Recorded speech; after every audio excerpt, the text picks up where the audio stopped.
This is the Read, Write, and Create podcast, the podcast where you get a bite-sized session of creative writing coaching from me, Lori L. Tharps. I'm an award-winning author of both fiction and nonfiction, a journalist, and a former college professor.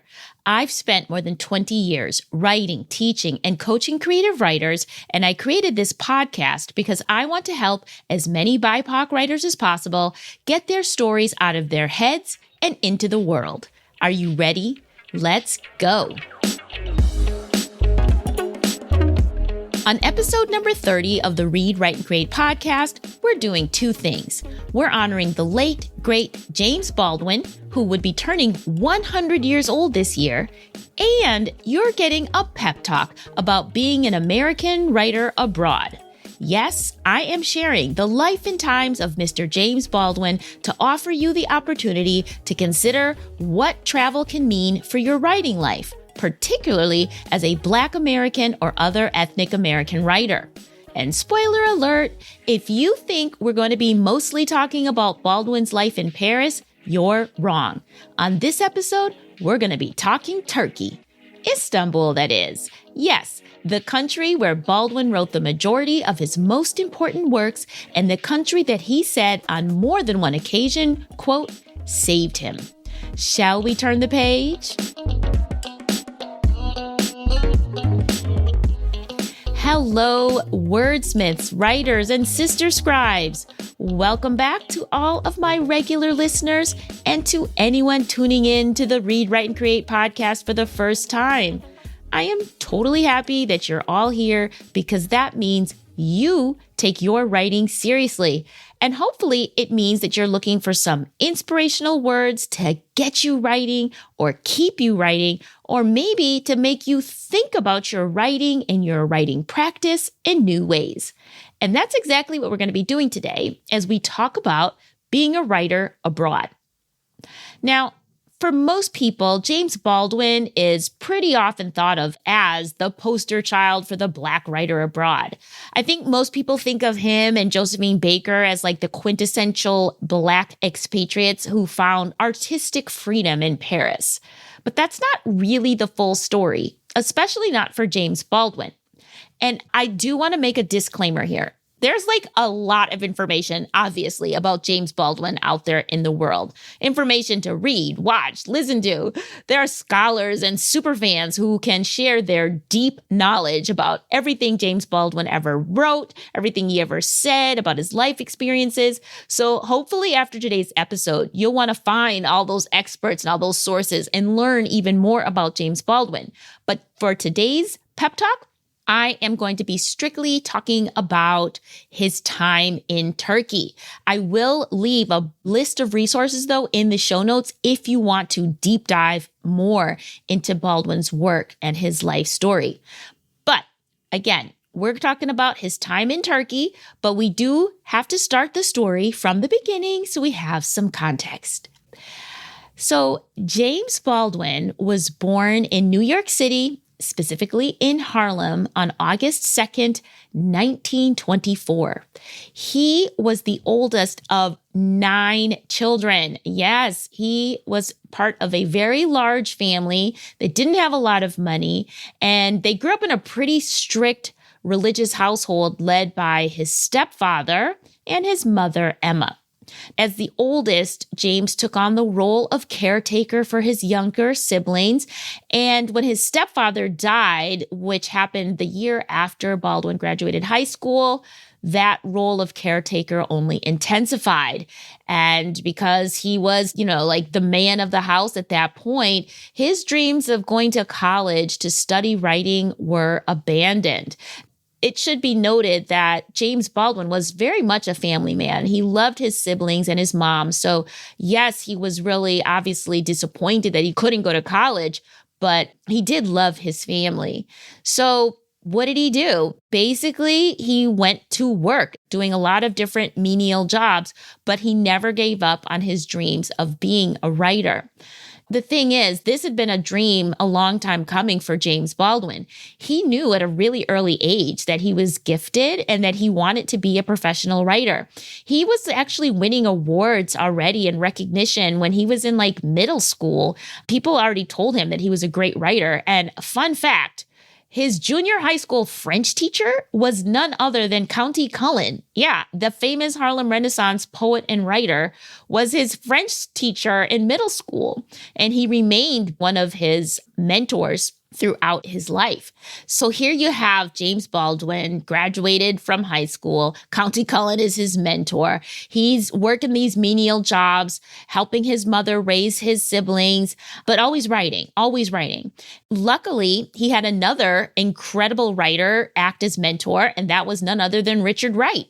And Richard Wright recognized James's talent, and he helped him get a fellowship that would allow him to quit all those jobs and just focus on his writing.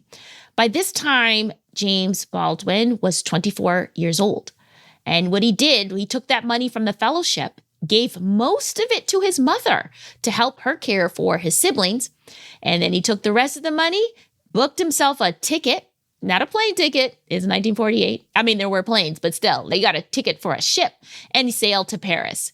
Baldwin was very clear at that time. He said he would have been killed or he would have killed somebody had he stayed in the United States as a Black man and as a gay man. So he got himself to Paris. And again, he was only 24 years old. But pretty much from then on, James Baldwin became a world traveler and a world citizen. And yet, he was always an American writer. Much of that, maybe you guys all knew already. Baldwin goes to Paris and finds the culture there to be less racist, less oppressive, and he gets to write more than he ever had before. Once he got to Paris, he started just traveling all over Europe. He was in Switzerland and England. And essentially, he's really going all over the world. It's like once he took one trip, he's like, let's go. Let's see the world. He went to Puerto Rico. He went to Israel. He went to Senegal. He went to the Soviet Union more than once. He was going everywhere. But he didn't actually make it to Turkey until he was 37 years old in 1961. So let's figure this part out. All right, so Baldwin's 37 when he goes to Turkey. Where is he in his life at that point? He's already a literary star. His first book, the novel Go Tell It in the Mountain, it was very well received. The year later, he won a Guggenheim Fellowship. That's huge. Then his next book is the essay collection, Notes of a Native Son. Then after that, his controversial but still award-winning novel, Giovanni's Room, comes out. He's winning more awards. He's becoming very active as an activist, as an anti-racism activist, civil rights activist. He's criticizing and speaking out against Americans' deeply entrenched racism and their crippling addiction to white supremacy. And even though he was completely outspoken, he still had this kind of air of celebrity to him, such that by the time he's in his mid-30s, a major Hollywood studio hired him to adapt Alex Haley's The Autobiography of Malcolm X into a film. They wanted him to write the script. So again, that kind of shows you what kind of reputation he has, right? He's celebrity, he's activist. But what happened was the situation in Hollywood did not work out very well. Baldwin kept clashing with the studio execs about how to portray Malcolm X. I think you can imagine who wanted to make him more realistic and who wanted to water him down. But the experience was really bad for Baldwin. He basically felt like the Hollywood people did not value his work or his opinions on the project. It was extremely demoralizing for him. This is also a time when a lot of his activist friends had been killed. There's a lot of racial violence happening in the world. And Baldwin slips into a depression. He actually attempts suicide, and he just abruptly leaves Hollywood. He just walks away from the job and ends up in Turkey. This is 1961. Reports say that he arrived in Turkey broke, emotionally spent, and struggling to complete his third novel, Another Country. How and why Turkey? It seemed pretty random, but Baldwin had a friend, an actor, who had actually starred in a version of Giovanni's Room that had been staged. And that friend had said, hey, if you're ever in Istanbul, look me up. And that's literally what he did. He literally showed up on this man's doorstep and was in this kind of broken state. But that's why Baldwin said that Turkey healed him. It saved him. He really fell in love with Turkey. And from that time on, from that original trip in 1961, he spent the next 10 years of his life living in Turkey off and on between Istanbul, Erdek, and Bodrum.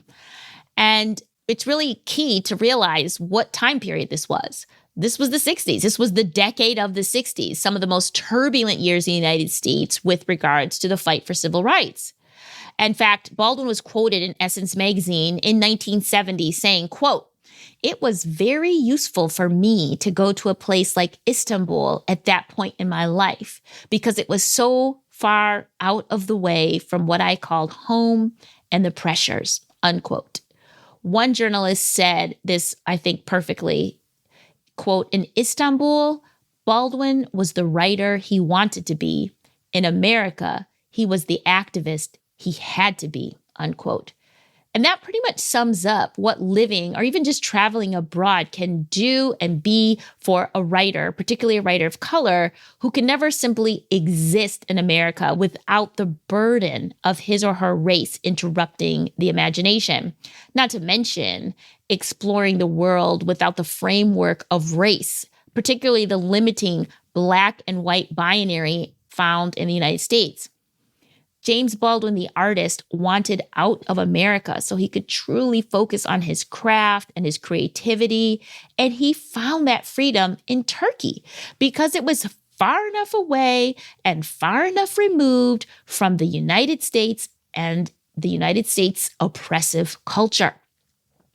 So when he said that Turkey saved him, he meant that he could operate as an anonymous person in a place that didn't require anything of him. He didn't have to stand for anything. He didn't have to protest anything. And reportedly, James Baldwin didn't learn how to speak Turkish. He stayed out of their politics. He just simply did his thing. He lived as a writer. He engaged with the local community. He was creating art with local artists. But by not demanding anything from the country of Turkey demanded nothing of him in return. And he was finally able to just be himself, his full self. And Turkey offered more than just distance. It wasn't just like Turkey was the furthest away he could get, because as I mentioned before, he'd been traveling all over. He'd been to a lot of further away places. But what was unique about Turkey at that time, and still is that Turkey is a divided country, divided by East and West. It is Europe and it is Asia. It is Christian and it is Muslim. It is incredibly diverse culturally as well. And it was that multicultural milieu that attracted Baldwin and gave him permission to express all of his own disparate parts, his multiple identities, which in the United States and even in France, he always felt pressured to choose one over the other. Are you a Black man? Are you a gay man? Like, what are you? But in Turkey, a country that itself was multidimensional, he felt a certain amount of freedom to be gleefully multi-hyphenate in his own identity. And then that bled into his work as an artist. Here's a quote from LitHub. "Istanbul, with its historical and cultural richness and contradictions, must have only strengthened Baldwin's resolve to create work that was complex and kaleidoscopic in both form and content," unquote.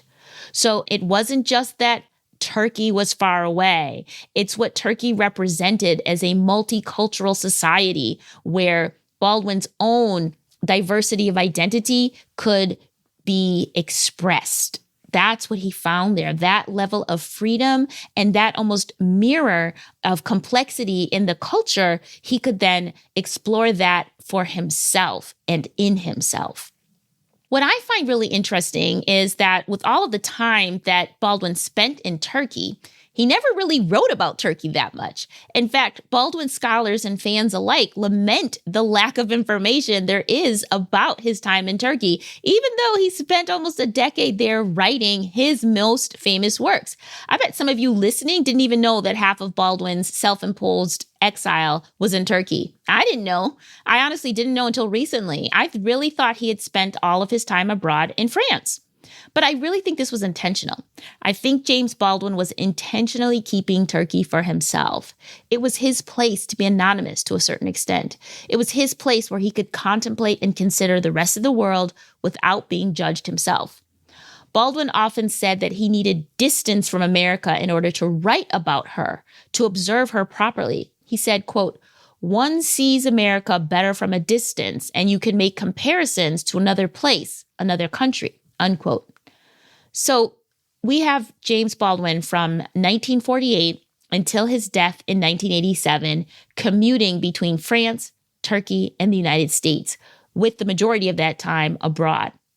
And yet, James Baldwin was undeniably an American writer who is known for his works that examine race, sexuality, religion, and American society in general. Fiction, nonfiction, plays, poetry. He was a prolific writer and cultural commentator. But he could only do this work outside of the United States, where he could not only critically observe, but he could breathe.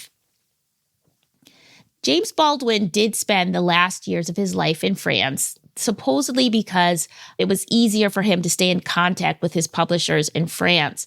But he wasn't even in Paris. He had a house in a small town in the south of France, which again is where he was able to find the writer's greatest treasure, peace and quiet. James Baldwin died at age 67, sadly, from stomach cancer. So what's the lesson here? As writers today in the 21st century, what can we take away from Baldwin's traveling lifestyle? 1, you can still be 100% an American writer and live abroad. In fact, living abroad can actually give you a better perspective or vantage point to observe America. James Baldwin started writing another country in Corsica and finished it in Turkey. He wrote a big portion of Go Tell It on the Mountain in Switzerland. He said, quote, "I love America more than any other country in the world, and exactly for this reason, I insist on the right to criticize her perpetually," unquote. Takeaway number 2. As a Black person or any other person of color, it can sometimes be so exhausting just surviving in the United States. There is no space left in your brain for creativity. So moving abroad or just traveling abroad can provide the mental space and freedom to allow that creativity to seep back in. Number 3, as a writer, James Baldwin didn't look for a new country that felt like home. He was looking for a place where he could be anonymous and quiet. He said searching for a home was a futile act and a waste of time. Quote, "The place in which I'll fit will not exist until I make it," unquote. So writers, if you're looking for a place to write abroad, don't get caught up in looking for that perfect place where the people look like you or where your ancestors are or that place that everybody else is flocking to because Forbes magazine ranked it number 1 for something. Look for the place that inspires your creativity, where you can write in peace, where you can be your whole authentic self, and baby, where you can afford, okay? You don't want to be writing and running out of money. Paris is expensive. If by any chance you're looking for a European escape, try Albania. I'm serious, really. Check into Albania. All right, number 4. Turkey was a multicultural society that embraced her disparate parts, which was something James Baldwin had a hard time doing in the United States. So the lesson there is you must find a country that mirrors your personal values or identities, because this then can greatly be a source of affirmation and be very useful for you and your writing life. It helps if you feel seen and affirmed in the country you are choosing to write in. Number 5, seeing the world simply makes you a better writer because it forces you to re-examine everything you think is real and true. Traveling forces you to ask questions of things you simply take for granted every day back home. It provides you with new versions of reality to infuse into your work. Now, I am not suggesting you have to move abroad permanently to be a better, more self-actualized writer. James Baldwin didn't do that. James Baldwin was back and forth to the United States constantly. He called himself a, quote, transatlantic commuter. Sometimes all it takes is a week in another country to recalibrate, to shift your mindset, to free yourself from certain societal norms. Traveling is an excellent way to give yourself new perspectives, new ideas, new visions. And for Black writers and other people of color in the United States, those of us who too often have to spend too much of our mental energy on survival, leaving no room for inspiration and creativity to thrive, travel can be life-changing. Did you know that some of our greatest American writers of color have intentionally used travel outside of the United States to find or reignite their writing spirit? Not necessarily moving abroad, just traveling for a spell. Langston Hughes, Richard Wright, Nella Larson, Jesse Redmond Fawcett, Arturo Schomburg, Chester Himes, Maya Angelou, Frederick Douglass, Audre Lorde, and Nina Simone. All of these writers found their next book idea or story idea or article idea from traveling.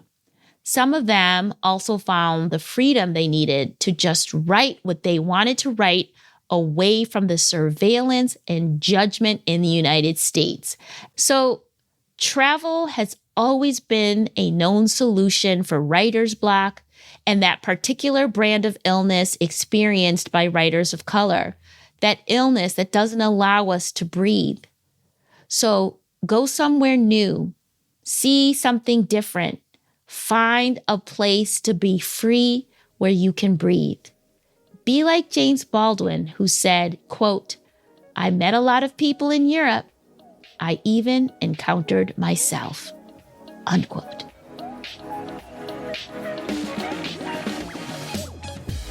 Thank you for listening to this award-winning podcast. I hope you enjoy listening to it as much as I enjoy creating it. If you do, please leave me a rating and a review wherever you're listening to the show right now. Thank you so much.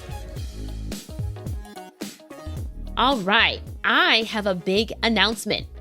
If you've been wanting to know more about the Read, Write, and Create Sanctuary, which is our private community for BIPOC women writers who want to get published and get paid, well, you're in luck because we're having an open house on Sunday, May 19th for the Sanctuary. The fun starts at 3 p.m. Eastern Time, and during the open house, you'll learn all about what we offer our members, and our members are both emerging writers and authors with multiple titles published. At the open house, you'll hear from current members who are really crushing their writing goals, and we're also going to be playing a quick game of literary trivia, and yes, prizes will be awarded. So, all my poets, novelists, short story writers, memoirists, nonfiction writers, if you are actively searching for a community of like-minded women where you will find unwavering support, accountability, professional development, writing workshops, and curated resources to help you get your writing out into the world, come to the open house, ask your questions, and get your writing life lit. And by the way, we will be closing the doors to the sanctuary for the summer while we work together on making significant progress on our works in progress. So don't wait too long to join us. Check the show notes for the link to sign up for the open house. I really hope I get to see some of you there. The Read, Write, and Create podcast is produced by me, Lori L. Tharps. Our editor is Brad Linder, and our theme music is by Wataboy. I'll be back in 2 weeks on Monday with an exciting guest who is hands down my favorite living writer. So be sure you're subscribed to the show so you don't miss it. Until then, keep writing.